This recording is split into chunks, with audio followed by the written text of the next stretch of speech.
Okay, so for this week, we're going to explore a bit about how children might come to learn or come to know the islands of their language. So, 2 weeks ago, we spent some time exploring the traditional syntactic analysis of island phenomena. We learned a version of subjacency, which you may also learn of as phase theory in your syntax classes, that tries to derive a number of the island phenomena that we observed from syntactic constraints, right? So that there are rules about the grammatical structure of sentences that results in those sentences being bad. And last week, I should say, we explored some possible explanations rooted in language processing that tried to derive it not from properties of grammatical structure, but rather limitations on working memory. And we saw that that probably wasn't going to be a successful analysis, given that first of all, there really doesn't seem to be any correlation between working memory capacity and the acceptability of sentences that have island violations on one hand, and we saw that in general, people had no problem processing long distance dependencies into island structures, right? So, in other words, people have the working memory capacity required in order to link up a phrase outside of an island context with a word inside of an island context. We have the capacity to do that, we just know not to in some contexts. So now the question is, well, how do children come to know this? Now, one answer could be that everything is innate. But even if we make that approach, even if we say everything is innate, it's still not solved. The problem is still not solved. And why you say that is, first of all, children need to learn which sentences have long distance dependencies in them that might be amenable to some movement analysis and which ones don't. Right, so in English, if you hear something like which mouse did Ollie attack, we understand that mouse is the object of the verb attack, that there's a grammatical relation in this sentence, right? So there's an obligatory interpretation here in which mouse is the object of the verb attack, but not an expression like a mouse did Ollie attack. So in this sentence, we also have the word mouse at the beginning of the sentence, and we also have the verb attack later on. And this sentence could be used in a situation in which Ollie attacked the mouse, but it doesn't have to be, right? So you could be saying, a mouse did Ollie attack, and someone could say, yes, he attacked Sniffle, his brother, right? So it's not required. There's no grammatical dependency here between the noun mouse and the verb attack like there is in the first sentence. So the first thing is that children need to understand that. They need to learn that the first sentence involves some long distance dependency that's absent in the second sentence. The second thing they need to learn is what I just said, that some of these dependencies are long distance. That is, they can cross arbitrary lengths and can cross across clauses. So we can say something like, which mouse did Sniffle see Ollie attack, where mouse is the object of the verb attack, even though it occurs closer to the verb see, right? It occurs in the same clause as the verb see. And we can continue to stack that. So we can say things like, which mouse did you say that Sniffle saw Ollie attack, etc., etc. But other dependencies don't have this property, right? So famously, anaphora in English, the relationship between a word like himself, herself, themselves, each other, so on, requires that their antecedent be close in the same clause. So if you say something like, did you say that Sniffle saw Ollie attack himself? A true sentence. Ollie likes to chase his tail frequently. Himself can only mean Ollie. It can't mean Sniffle, right? So one of the things the child has to learn is which kinds of dependencies go in which bins here, right? So some dependencies are long distance, but others aren't. And finally, having established that some dependencies are long distance, they then have to learn which of those long distance dependencies are island sensitive, right? So in a sentence like, which mouse did you say that Sniffle saw Ollie attack? That's a fine sentence that can cross multiple clauses, but one of those clauses cannot have the word whether inside of it. So you cannot say, which mouse did you say whether Sniffle saw Ollie attack? So, and we saw last time that not all long distance dependencies necessarily care about islands either, for that matter. So you might recall ellipsis constructions also do not can be long distance, but they're not island sensitive, so that would not be disrupted by having an expression like whether inside of it. So that basically demonstrates that even if we were to posit that a lot of knowledge is innate, there's still some learning that has to be done here, right? So the child still has to keep track of which kinds of structures or which kind of dependencies are available in their language and when those dependencies are in the analysis of the sentence. Moreover, they also have to learn which structures are islands. So as I said before, we want a theory that explains from basic principles why certain structures are islands, right? We don't want that to be an arbitrary list. We don't want to say that in some languages prepositional phrases are islands and other ones adjective phrases are whatever. We need some reason why certain structures are islands, and we would hope then that if we have a good reason, that languages that seem to look a little bit different in terms of what structures movement is allowed out of, we should hope that there's some explanation for that, right? So whatever variation we observe between languages, we hope that it's constrained. And we hope that those differences that we observe have some good explanation. So that, in other words, if we say that whether clauses in a language like English are islands, we want to be able to explain why whether clauses are islands, but say verbs with other complementizers might not be. And if we see that some languages don't seem to have this sentence as an island violation, then we need to explain why those languages don't, right? We need to explain why English does or why other languages might not treat that sentence as an island construction. That too, right, is not going to be easy. So either there's some interpretation of the sentence that might cue them that way, or they have to learn that somehow else. So the first question, do children know that some sentences involve dependencies or not? The answer seems to be yes, from quite a young age. So Laurel Perkins, who's a professor at UCLA, published a paper in 2021 that sought to see whether children at ages 18 months know about filler gap dependencies. So basically, do they know that a sentence with a double H word at the beginning requires that a verb or some preposition or something later on doesn't have a gap later on, but other structures might not prefer to have a gap later on. So in other words, they're interested in making comparisons between sentences like, which dog should the cat hug, which is a grammatical sentence in which dog is understood as the object of the verb hug, and sentences like, a dog the cat should hug, or the cat should hug him. So in these sentences, we also have a word dog at the beginning. It's fine to understand these sentences as having a meaning in which the cat is hugging the dog, but there's no grammatical dependency in the way we discussed earlier. In this paper, they wanted to look at children at 18 months because children start producing filler gap dependencies with double H expressions a little bit later than this. So they wanted to see, do children know that there's a difference here between sentences that are grammatical, the ones that don't have the stars, and the sentences that are ungrammatical. So with children this age, you have to design experiments that are a little bit more indirect, a little bit more clever to get to the answer to the question that you want. Children at this age are not really producing very complicated language. They don't necessarily follow instructions very well. But what they can do is they can sit on a parent's lap, they can look at a screen, and they can listen to language. And we can kind of see, based off of how their eye movements work, based off of what they look at, what they're interested in, which might be an indirect measure into how they interpret some sentences. So that's what they did. They had children in 16 sets of 2 sets of 16 children is what I'm trying to say, in 2 groups. In one group, they had expressions with double H expressions, and another group that had sentences like the ones on the left, where you have a noun phrase followed by a sentence that's kind of a comment on that sentence. So, a dog, the cat should hug him.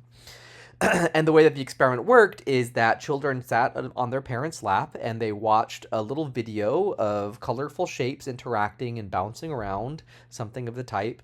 And they heard sentences like, hey, which dog should the cat hug? Oh, which bug should the giraffe tickle? Right, so they kept hearing sentences of the same type, of the same structure. And then the idea was, secretly, there's an experimenter monitoring the child's behavior, monitoring the child's eye gaze. And when the child gets bored and starts, noticing, okay, I keep hearing the same sentence structure. I keep seeing the same little colored shapes bouncing around on the screen. I'm getting bored. What's in the corner of the room, right? Or what's mom doing, or what have you? They're going to start looking around. And once they've stopped looking at the screen for about 2 seconds, I think is what they reported in the paper, then they flash something really exciting and interesting. So in this picture, there's a picture of a butterfly to kind of reorient the child back to the screen. And then after that, they do the same thing again, but start playing sentences of the other structure. And then they again wait until the child gets bored and then starts doing something else. So the basic idea here is you can time how many seconds, how many seconds? I was about to say minutes, but that surely not minutes, right? How many seconds is the child interested in the image, right? While they listen to sentences of one type versus sentences of the other type. And the idea is that children might be a little bit more interested in the sentences that they understand, or the sentences that, at least are familiar or grammatical to them, let's suppose. And so again, what we're interested in knowing is whether children know that a sentence like, which dog should the cat hug, that verb hug is a grammatical use of that verb because dog is the object of the verb hug, but not which dog should the cat hug him. And vice versa, in a sentence like, a dog, the cat should hug him, that sentence is grammatical because hug has its object him, and that phrase at the beginning, a dog, is not part of the sentence, right? It's not in a grammatical dependency with anything else around the verb hug. And a dog the cat should hug is ungrammatical because that verb is missing an object. So that's the research question, is do children make this distinction or not? And if so, do they show the same kind of preference towards the sentences that are grammatical?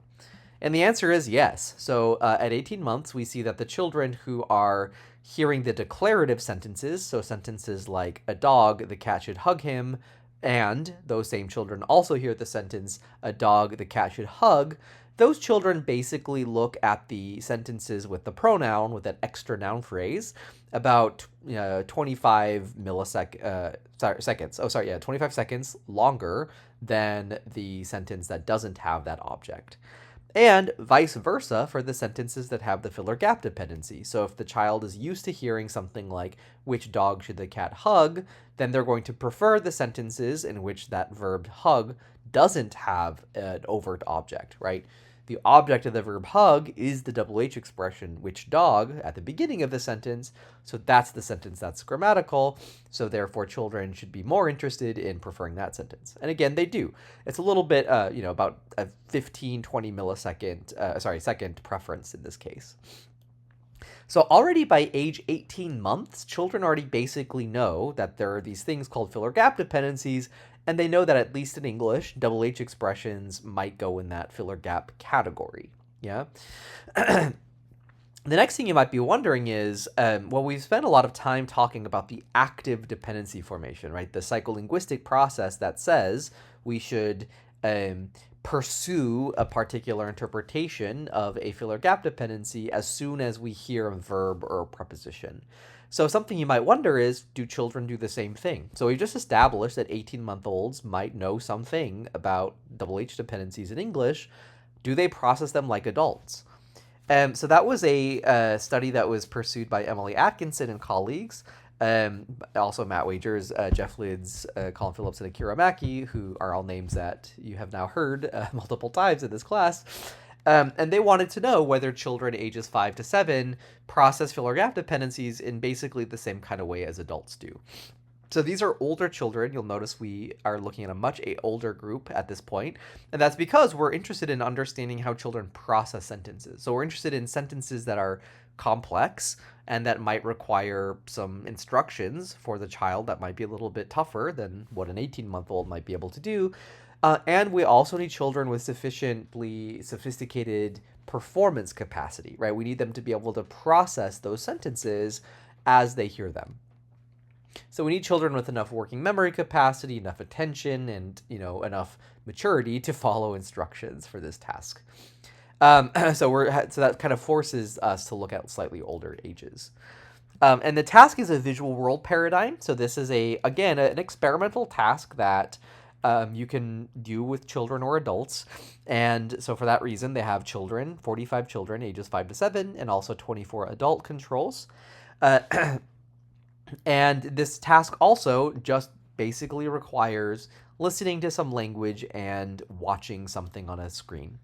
And so the idea here is that this experiment is conducted with an eye tracker. So this is a machine that essentially tracks where a participant's eye gazes are. It uses a system of mirrors and cameras to guess based off of where the position of the participant's eye is with respect to the TV to the computer screen, to guess what part of the computer screen they're looking at. And these have pretty good resolution, and they're great for doing these kinds of experiments. And so in this experiment, they see a scene like the following. So here you see a picture of a girl, a fork, some dirty dishes, a sponge, and some cake. And the child or the adult control hears a story over the headphones or the speaker or whatever. They hear something like, "Hi, my name is Emily. Today I'd like to eat some cake, but I also need to wash the dishes. What should I do first? I think I'm going to eat the cake, and for that I need a fork. That cake was yummy. Now it's time to wash the dishes. I'm going to need to use a sponge. Oh, those dishes are so clean. I did a great job today." So I'm not a very good voice actor, right?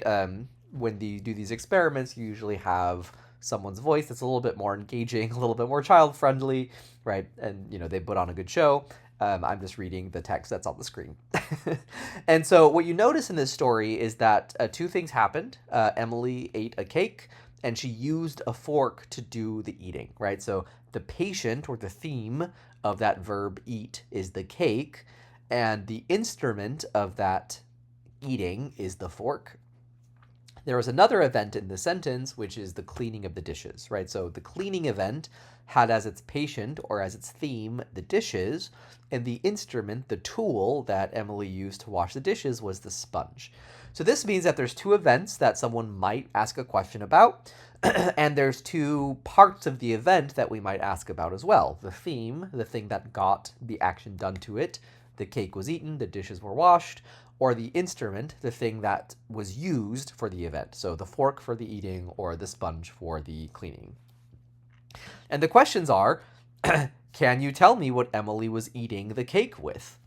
Now, if you think back to what we discussed about the psycholinguistics of filler gap dependencies, when you hear something like, can you tell me what Emily was eating, the active filler strategy, which we explored, suggests that people should be really tempted to understand this as being a question about the theme. Even if the sentence doesn't actually unfold that way, we should at least be garden pathed or momentarily tricked into thinking that this must be a sentence about Emily eating something. So I should interpret this as meaning I'm asking about the cake. If so, we might expect people to shift their gaze to the picture of the cake around the time they hear the verb eating. But later on, then we get to the preposition with, and then we understand this is actually a question about the instrument. It's the fork that we're interested in. But the question is, as people are hearing this sentence presented through their ears, do their eyes move to the cake when you hear that verb eating? And then we have a control condition, so we want to contrast this with sentences that don't have any of this filler gap nonsense. So we have something like, can you tell me if Emily was eating the cake with the fork? So here there's no particular reason to prefer the cake or the fork or anything for that matter by the time you get to the word eating. So what I'm showing you here on the x-axis is the milliseconds since the beginning of the verb, in this case, eating. And the y-axis is how often do the eyes gaze on the cake. And the red bar, the red line, tells you how much proportion of the time are the adult's eyes looking at the cake in the double H question. So, which is again, can you tell me what Emily was eating the cake with? So when you hear eating and you had just heard what, how much of your how much how many of your eye gazes are being laid upon the cake. And the blue line is when you don't have the double H expression, if Emily was eating the cake.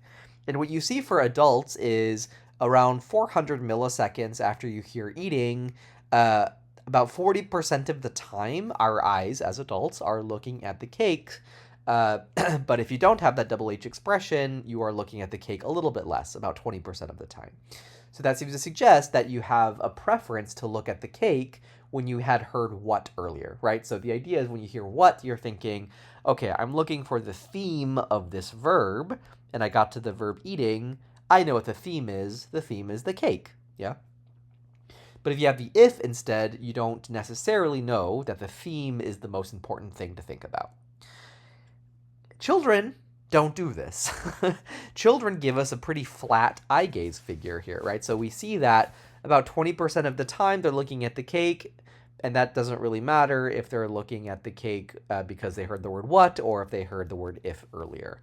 So children don't seem to anticipatorily guess that the word what necessarily means that I'm asking a question about the theme in the same way that adults do. If you're kind of curious, one of the things that's also kind of interesting about this paper is they also look to see what happens at the next noun phrase, so the cake. So can you tell me what Emily was eating the cake with? And what we see with adults is when we have the control condition, the yes-no questions, when they hear the cake after the word if, they actually prefer to look at the cake more than in the double H question. So, put differently, when an adult hears, can you tell me what Emily was eating the cake? At that point, when you had heard the what before, you already are starting to suspect the cake isn't the interesting part of the sentence anymore, right? Now I might be more interested in the fork or the other objects in the scene, so we're already kind of starting to reject that interpretation by the time you hear the word the cake. Children don't do that. Children are super interested in the cake when they hear the word cake. That's what I'm showing you here on that top row, right? So adults are starting to become less interested in the cake once they hear the noun phrase, the cake, but children don't. Children are looking at the noun phrase that they're hearing. And by the time they finally get to the word with, here what we're plotting in C is the target instrument fixation. So how often are adults and children looking at the fork? And here we see that both adults and children understand at this point that this is a question about the fork. So this is not just so what this shows us is that children again do know what double H expressions are supposed to mean. They know that in this sentence, can you tell me what Emily was eating the cake with? That it's a question about the fork. They don't get there though until you get to that preposition with. Adults by contrast are trying out the hypothesis that it's a question about the cake, but by the time they finally hear the noun phrase the cake in that object position, they realize, wait a second, that is not the gap position, right? This is not a filler gap dependency about the theme. It must be a filler gap dependency about something else, in this case, the instrument. So it turns out children do not seem to process filler gap dependencies like adults do. So that's pretty interesting, right? Right? So by age 5 to 7, which is pretty old in child language acquisition for the kind of stuff we're discussing anyway, children seem to behave pretty differently than adults do, right? So around age of 18 months, children have figured out that my language has double H expressions that are filler gap dependencies, but they don't necessarily process them the same way as adults until years later. So at this point, you might start wondering, well, what about the islands, right? That's kind of what we're really interested in. Do they know that some filler gap dependencies are allowed and others aren't? That's a little bit trickier to test, right? Because now we're not asking, do children prefer one sentence over the other, or do children process, how do children process sentences? Now we're asking, do they know that something is impossible? And as we've talked about before, this is a really hard kind of question to answer. In the mid-90s, Jill de Villiers, along with Tom Roper and some others, conducted a number of studies that they wrote across a number of papers. So you'll see a lot of different citations for this work, but I'm presenting on one particular instance, which is Roper and de Villiers 92, that sought to see whether children considered a sentence like, "When did the boy say he hurt himself?" as ambiguous in a way that they do not with a sentence like, "When did the boy say how he hurt himself?" So if we think about this for a minute, the double H word when could be moved from that main clause or could have been moved from that embedded clause in that first sentence, right? So in other words, this could be a question about when the boy said something, or it could be a question about when he hurt himself. Both of those interpretations are possible here, so that's a possibly ambiguous sentence. But if you hear something like, "When did the boy say how he hurt himself?" in this sentence, that when question word can have moved from that main clause. It could be a question about the saying, but it's hard to understand that as being a question about the hurting, right? So if we think about this in syntax terms, that would be a double H violation, right? So a double H island violation. Moving that when from that embedded clause should be blocked by subjacency or whatever our favorite interpretation of this is because of that intermediate double H question, how. So one of the things that they were interested in testing is, do children know this, right? Do we see a difference between the kinds of answers that a child might give for the first question, but not the second question? And again, I'm giving you a short version here. They've done a number of permutations of this, looking at different island configurations. And the way that you do this is quite simple. So the way you do that is you give kind of like what we saw with the visual world paradigm task from Atkinson and company. You can do this by presenting a story and seeing what kind of interpretation a child gets out of the story. This is not a visual world paradigm task, but this is what's sometimes called a question after story task, which is just a fancy way of saying we're going to tell a child a little story, and then we're going to ask them a question about it and see what kind of answer they give. So the story looks something like this. You have little pictures to kind of help you remember the events of the story. And the story is something like, the boy loved climbing trees in the forest. One afternoon he slipped and fell to the ground. He picked himself up and went home. When he had a bath that night, he found a big bruise on his arm. He said to his dad, "I must have hurt my arm when I fell this afternoon." Right. So when you hear the sentence, "When did the boy say he hurt himself?" Or maybe I should have said, "Where did the boy say he hurt himself?" Right. You could either say in the bathtub at night, or you could say in the park the afternoon, right? So you could either answer about the event of the saying or the event of the hurting.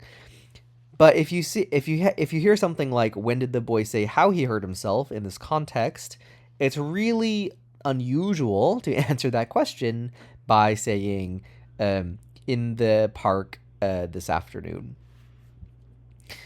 And that's what children also report. So when you ask the child the ambiguous sentence, they do have a bit of a preference for that main verb interpretation. About 58% of the time, that's what they say.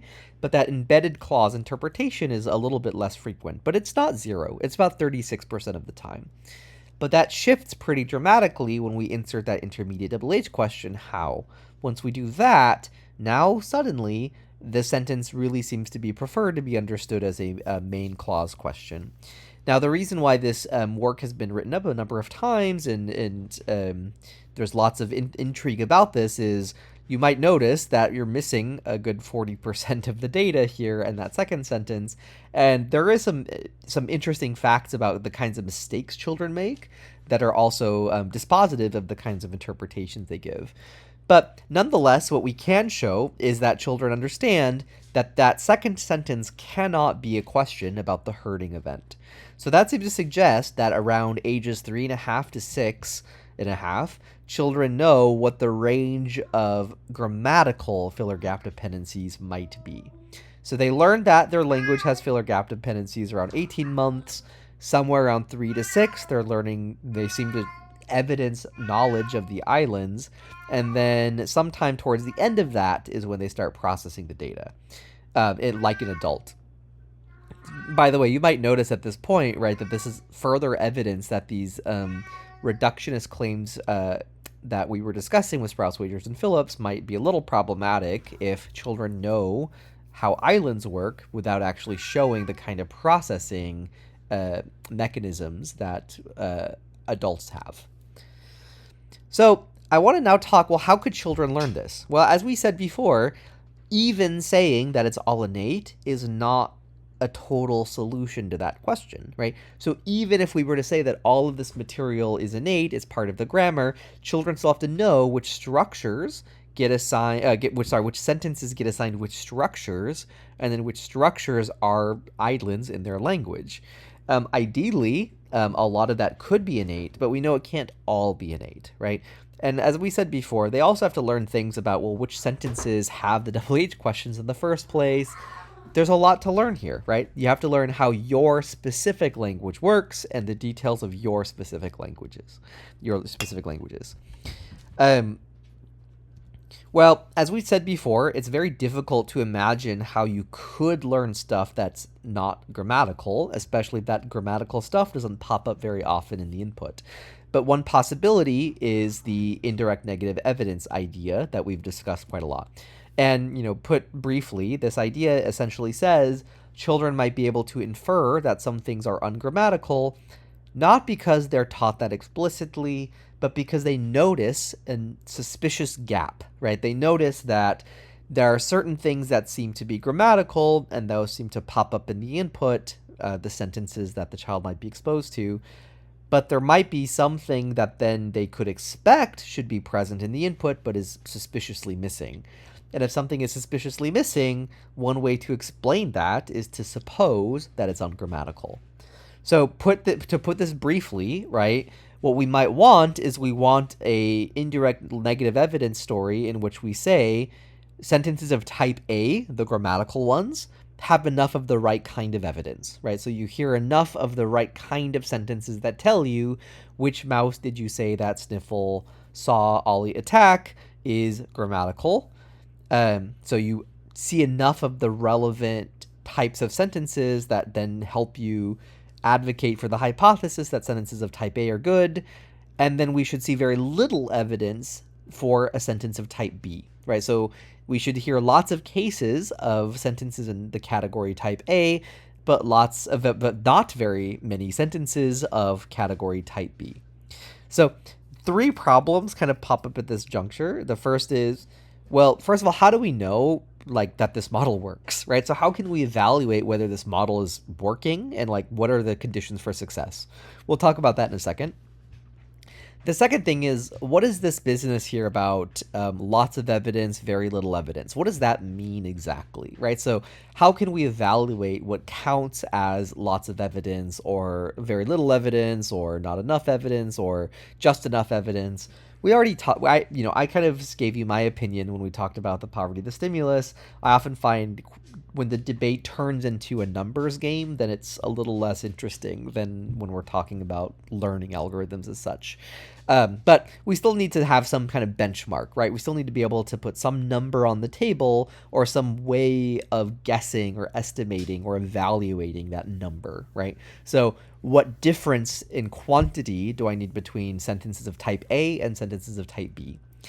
Finally, what are these types, right? So what is the hypothesis space that the child needs to consider such that they know a sentence with say that in it, with a double H expression crossing it, counts as type A, but also a verb like admit might count as type A.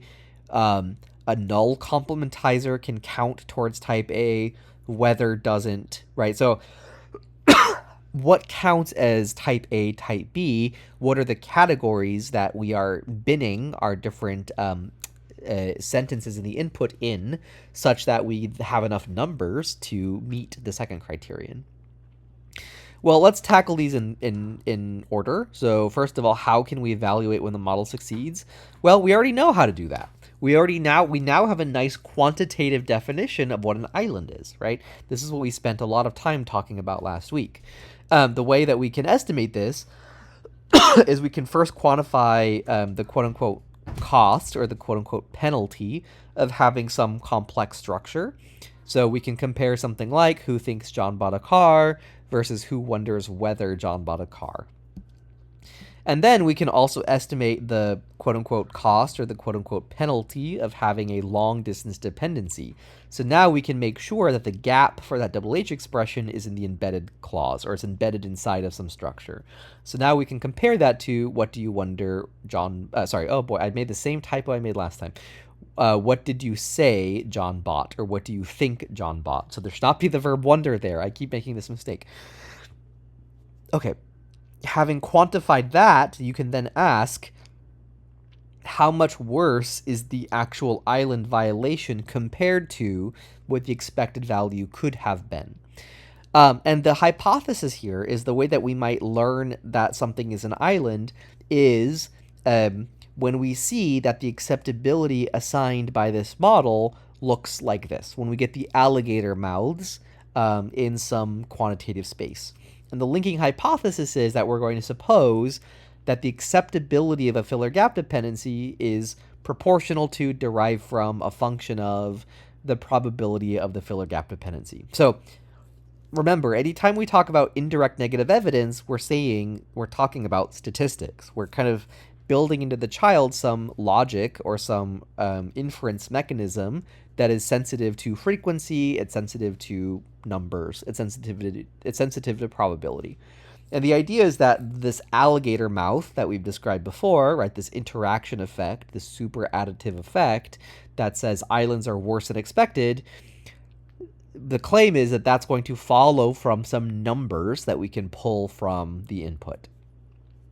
So this means that we're going to link in some direct fashion the numbers that we estimate from the frequency with the acceptability of the sentences in the adult state. So once we can mirror the adult state in this way, that's our condition for success. So now the numbers, like we got to get to the numbers here, right? So what counts as little or what counts as lots of evidence? So in the Pearl and Sprouse paper that I assigned, they do a little bit of these calculations for you, and these are kind of back of the envelope calculations, I should stress. But if you read the 2013 paper that they cite, they go into a little bit more detail about where these numbers come from. So the first number that's important to think about is that children hear about 1 million sentences in an approximately 3-year period. This estimate is a big estimate, I should stress. So we know, as I said before in class, that there are some genuine differences between different communities on the planet about how much and when we speak to children. So, right, we need to take this with a grain of salt. We also need to remember that we don't, just because a child is exposed to a sentence, doesn't mean the child actually interprets that or incorporates that into their learning algorithm. So, it could be the case that a parent says something to a child and the child doesn't hear it, or the child doesn't pay attention to their parent, or they might not be able to process the stimulus, right? Maybe they don't have enough processing capacity to understand the sentence. So this million is, again, a back-of-the-envelope metric that comes from Hart and Risley. I should also mention Hart and Risley has been critiqued for implying that parents who don't speak to their children as much are somehow culpable for bad outcomes that their children might have. There's a lot to say there that, is outside of the scope of anything I'm really qualified to talk about, to be honest. But I do want to just stress that this Hart and Risley number gets used a lot, and let's just say, again, for our purposes, it's a very back of the envelope calculation, right? But so having put that in place, we can then ask, well, how many of those million sentences have any information about this double H business? Well, about a fifth of sentences in Childless, again, this is that big repository of corpora of child-directed speech, have double H dependencies. So about a fifth have double H dependencies. But then the more striking number is, of those, let's call it 200,000 double H dependencies, 90% of those are single clause double H questions. I've asserted this a few times in class. When you look at child-directed speech, it's actually kind of boring in terms of the double H questions. Parents love saying things like, what's that? What are you doing? Where's mommy? Where's daddy? They really do not say things like, why did you wonder whether the claim that Mary thought was like, they don't say that, right? The input to the child is actually very simple in many kind of syntactic and semantic respects, which means that whatever children are doing, right, has to be a little bit more clever than just keeping track of what they hear. Nonetheless, even though 90% of sentences that children are exposed to are single clause double H questions, about 10% of them might be informative. So 10% of those are long distance or have other properties that might be useful for a learning algorithm. So just to make this point, a little bit more bluntly, according to these calculations, about 20,000 sentences is what the child needs in order to learn the islands of their language. So ideally, we should have a learning algorithm that makes the maximal use of the data that is in the input. And that's what Perl and Sprouse try to give us. So what counts as little or lots of evidence? Well, as I said before, we're going to try to, here's what we don't want, right? Here, let me put it this way. Here's what we don't want. What we don't want is we don't want a model that says, because 90% of the sentences with double H questions that children hear are single clauses, we don't want a model that then tells children all long-distance double H questions are bad. That's the obvious inference from the data that an indirect negative learner might make, right? If mom only says, who's that, where's daddy, what are you doing, those are the questions that are possible in my language, that's it, right? So we want children to hear enough, quote unquote, evidence to rule in sentences that go over a word like that, for instance, who did you say that John likes, but not over a sentence like whether. And we also want children to think that not only can I say, who does John like, but also who did you say that John likes, and who did you say that Sniffle thought that John likes, and who did you say that Ollie believed that Sniffle thought that John likes, etc., right? So what we want to do, I think the cleverness of Perl and Sprouse's model is to try to pinpoint, in some senses, what goes wrong in a subjacency derivation, right? There's one step of the derivation in a subjacency model that goes wrong. All the other steps are fine. So what we want to try to narrow in on is that word whether in a whether clause condition anyway, in a whether island condition. We want to say that there's like a link in that chain that goes wrong at that point.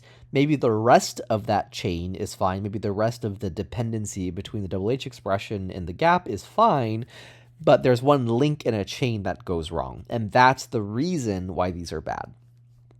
So again, the details are in the paper, but just to give it briefly, the idea is that we're going to suppose that children know what the parse of a sentence looks like, and they also know where the gap in the sentence is, right? So we're granting that children have all of the processing capacity that's necessary to understand sentences of these type. Now, this should give you some pause, right? So I just told you that children ages 5 to 7 might not actually process filler gap dependencies like adults. And I just told you that in order to learn islands, children have to process the filler gap dependency. But filler gap dependency might be sensitive to islands, as we've already established, and children seem to know the islands maybe before they know how to process filler gap dependency. So there's a bit of a catch-22 here, I think, that hasn't really been resolved. But we'll put that to the side for now. We're going to grant, for the sake of their learning model, children know what the tree structure of a sentence looks like, and they also know where the gap in the sentence is supposed to be. And again, that's pretty important. Luckily, children at 18 months are sensitive to gaps, so that's maybe not a totally bizarre inference or bizarre premise. All right, so we've got the tree structure in place. We've got our double H expression. We know that there's a gap, and we know there's some relation between the double H word and the gap. And so the idea is now we basically traverse the tree. So in the paper, again, they give you a formal way of thinking about this, but they say that we can count up the trigrams of the quote-unquote container nodes. So the container nodes are basically the nodes of the syntax tree that contain the gap. One way to think about this is it's essentially the C command path between the double H expression and the gap. So basically, sets of 3 nodes that are along the path of the C-command relation between the double H expression and the gap. So if we look at a grammatical sentence like, who did John say that Mary likes, what we're interested in counting up is the CP-IP-VP trigram. So we're interested in looking at how frequently we have a double H expression that has CP, IP, and VP along that path. We also want to count up IP, VP, CP, right? So now we're also interested in counting up how many double H expressions cross those 3 nodes, VP, CP, IP, and then CP, IP, VP, right? And so the idea is that single sentences are going to provide some of the data. They're going to provide some of the hits or the successes, or they're going to provide data that it's possible to have a CP, IP, VP sequence in my C command path. IPVPCP can be in my C command path, etc., etc., etc., right? So the idea here is that we can get some data from the single clause sentences that tell you that some of these links in this chain are grammatical or that are attested, right? And the idea, again, is that the linking hypothesis is the acceptability of this sentence is going to correspond to the probability of the filler gap dependency, and we're going to estimate the probability of that dependency as the product of the probabilities of the parts of the dependency. So in order for this to work, we hope that every sentence that has an island violation inside of it has some chain, some link in this chain that is broken, right? There's a weakest link that is responsible for the whole dependency being perceived as ungrammatical. Because if one of these is a 0, or if one of these is, let's say, exceedingly rare, that means if you multiply, a 0 by a bunch of numbers, the dependency, the probability of the dependency now is going to be all, on the whole, very, very low. And there is an intuition here. So if we look at weather islands and adjunct islands, we're never going to see a double H expression cross a weather expression or the word if. So a chain that includes VP, CP, subscript weather, IP, or VP, CP, subscript if is going to occur in child-directed speech. So children are going to assume that the quantity to assign to this chain, this trigram of container node sequences, is 0, or pretty darn near 0, let's say, right? And there's no sentence in a main clause that's going to give them some evidence that this should be good. So for that reason, they're never going to have a probability that should be much greater than 0 for these kinds of sentences, right? So why do double H expressions that cross why do filler gap dependencies that cross a whether complementizer or an if complementizer, let's say, get counted as sounding bad? Well, it's because child-directed speech has no evidence that that should be possible. Children never are exposed to filler gap dependencies that cross those complementizers. But they do encounter evidence that sentences that cross other structures are grammatical, even if they don't see those sentences as such, right? Because they are exposed to the parts of those longer dependencies.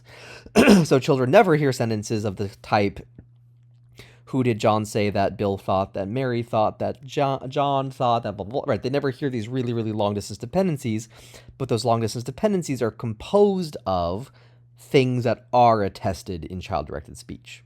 Okay. Now, you might notice something kind of funny here, right? In order for this to make sense, I've just supposed that different complementizers have to be counted differently. So we want children to notice that there's a difference between crossing whether and if, but on one hand, and crossing that on the other. Keep that in mind, because I want us to spend some time, especially in discussion, to think about where might there be problems with this model? And thinking, well, what are the categories exactly, and why do we think those are the categories? That's where there's some genuine critique here. There's something to say about what's possible, what are the what is necessary for there to be in advance in order for this to make sense. But the logic works basically in the same way for other kinds of island constructions, which is the interesting point. So we can also look at subject islands and complex noun phrase islands. So who was the necklace for expensive, or who did John believe the claim that Mary saw? So the idea here is that these sentences are assigned to the ungrammatical category because there are parts of that dependency that are not attested in child-directed speech, namely crossing an IP over an NP over a PP, right? Or crossing over a VP over an NP over a CP. So the idea is that because those links in the chains are never observed, those sequences of container nodes are never observed in child-directed speech, that is the evidence that those are actually bad. The probability of those container node sequences are 0, and as a consequence, when we multiply those probabilities together, the probability of that whole link of container node sequences should also be 0 or some vanishingly small number. And the idea is that those are the island violations, right? So again, we're really kind of localizing the blame on the particular island construction itself. And the other nodes that get crossed are not necessarily negatively impacting the island violation in the same way. And sure enough, if we run this model on the child-directed speech that we have access to in Childless, we get the alligator mouths. We get that super additive effect or that interaction effect, much like we would expect. In other words, this model correctly predicts that sentences that are worse than expected, given the kind of Sprouse, Wagers, and Phillips model, logic, I mean, also get lower than expected probabilities. So this model, with the assumptions that we have built into it, seems to work for the task that it set out to account for. Now, I have a lot to say about this, as you might imagine. I've tried to keep my opinions, I think it's an interesting model. I will say I think it's useful to kind of put some hypotheses on the table, and I think this works pretty darn well for the task it's designed for. And I also think it's super important as a model for what a good model looks like. I think it demonstrates the kinds of properties that we want to have in a child language acquisition model. I think it makes the problems of just saying it's all innate apparent, because even if stuff is innate, you still have to learn how to apply that knowledge to the particulars of your language, right? Which structures are assigned to which strings in the sentence. And finally, I just want to say, I also think that this model has done a really good job of kind of reinvigorating the question about what is innate, what does the learning mechanism look like, what are the differences between languages, and what are the interesting problems to try to capture when we talk about filler gap dependencies. But there's also a lot of things to critique, or critique is a harsh word, I would say. There's a lot of things to acknowledge that this model might struggle with, which are opportunities for future research, to be honest, right? So the first thing for us to consider, and this is something we will discuss in class, what assumptions do we make about the child, right? What assumptions do we make about what the child knows or what the child can do in order for this model to work? I've already alluded to a couple. One thing is that children need to know that different complementizers should go into different categories, but maybe different verbs don't, or maybe different nouns don't, right? So we've made some assumptions here about what things the child bothers to count. We also made some assumptions here about what the child's processing capacity could be. We're starting with the assumption that children know what the intended structure of a sentence is.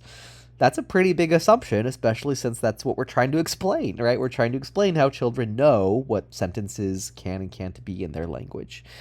Are there problematic phenomena for this model? Not necessarily today, but in other classes, we spent a lot of time talking about other kinds of cases where a structure sometimes is an island and sometimes isn't, right? So you might recall from our psycholinguistics lecture, there are some cases where, say, a subject can be an island, but can also not be an island, depending on other stuff in other parts of the sentence.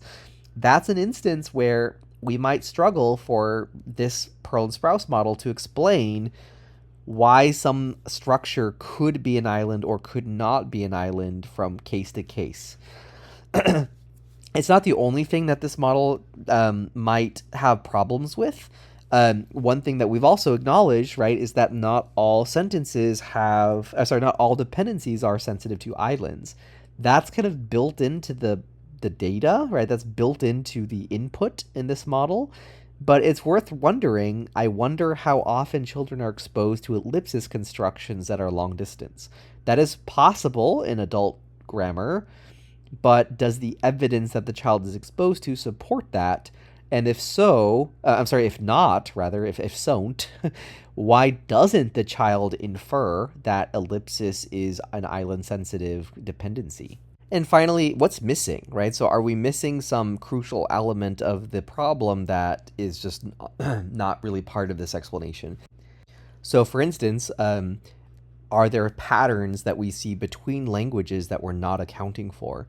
One of the things that I said that I appreciate about the more syntax-oriented explanation is it tries to make predictions about facts that should correlate with certain structures appearing to be islands or not from language to language that follows from the logic, the deductive structure of the theory, in a way that's not really obvious in this model, right? So it's not clear to me that the Pearl and Sprouse model should explain to you that Bulgarian allows double H movements to move over double H movement to occur over other double H expressions, or for instance that in Hebrew, resumptive pronouns can occur in relative clauses, and that's a grammatical dependency, right? Or put differently, are there predictions here about any phenomena being an island across all languages or no languages, or are there any predictions about what a possible language could be, or does this model just reflect the kinds of sentence structures that a child might be exposed to?